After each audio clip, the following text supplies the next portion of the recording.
Pikir memang, demo itu kan aturan lama ya, ya situasi sekarang, ya secara alamiah pada akhirnya karena harga lagi bagus ya udah kalau demo itu kan harganya, fix ya.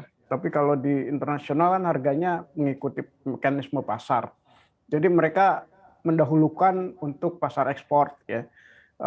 Ya bisa membuat masalah juga di pasokan, batubara domestik ya untuk pembangkit listrik kita. Oleh karena itu saya pikir memang perlu di-manage sedemikian rupa ya jangan sampai terjadi masalah kekurangan stok di, untuk suplai pembangkitnya.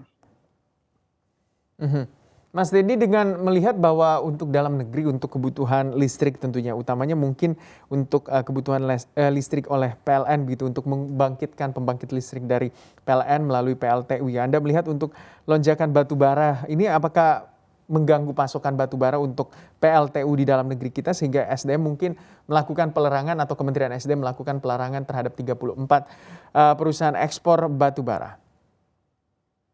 Iya, saya pikir itu tindakan yang, perlu dilakukan ya, paling enggak untuk, mendisiplinkan bahwa ada kewajiban yang harus dipenuhi dari, penambang-penambang itu gitu ya.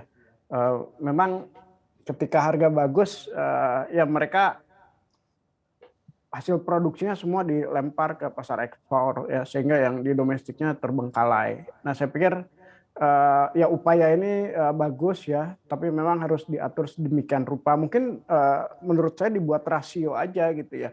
Misalkan kalau ekspor, 1 juta ton, kewajiban domestiknya misalkan 10%-nya seperti itu atau 20%-nya ya. Sehingga akan balance ya. Saya pikir, solusi persentase dari, jumlah yang diekspor itu akan win-win solution gitu ya. Mungkin kalau pelarangan total juga saya pikir, berat juga untuk perusahaan tambang. Mhm. Tapi untuk kebutuhan dalam negeri, apakah masih bisa tercukupi begitu dengan para pelaku dari industri batubara ini? Harusnya bisa ya, artinya karena kemampuan produksi kita kan, tinggi sekali ya, kita itu produksi, ekspor itu sekitaran 420 juta ton ya, domestik itu tahun-tahun sebelumnya hampir 150, 160. Jadi sebetulnya kalau dilihat dari kapasitas produksi, skala produksi itu, ya jauh lebih dari cukup karena suplai domestik itu, hanya, eee, ya nggak sampai 20-30%-nya dari, total produksi. Mhm. Dari total produksi itu juga mampu mencukupi permintaan dari pasar global. Kita ketahui dengan kenaikan harga batu bara ini tentunya terjadi kenaikan permintaan juga dari pasar global dari negara-negara maju yang membutuhkan pembangkit listrik yang bisa dikatakan dengan cost yang jauh lebih murah yang didistribusikan atau yang diatribusikan oleh batu bara tentunya. Iya, ya maksimal produksi kita itu ya, ya kalau domestik kan relatif stabil ya antara ya 150, 160 juta ton per tahun. Ekspor itu kita maksimal itu, 2018 kalau nggak salah itu, 460-an ya. Jadi mungkin kalau ngelihat apa yang pernah, tercapai, angka paling tinggi, ya mungkin ya paling banyak ya sekitar, 460 atau mungkin kalau memang kapasitas produksinya diperbesar lagi gitu ya, misalkan alat beratnya ditambah, itu sangat mungkin gitu ya.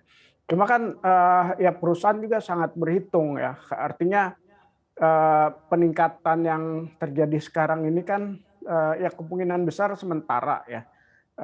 Ya terutama jika hubungan dagang dengan Australia sudah membaik ya.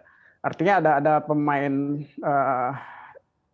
baru dalam tanda kutip itu ada supply tambahan dari Australia, tentu akan, harga bisa jatuh, sekali gitu ya, karena, kelebihan pasokan. Jadi saya pikir untuk menambah kapasitas produksi juga perlu perhitungan yang cermat ya.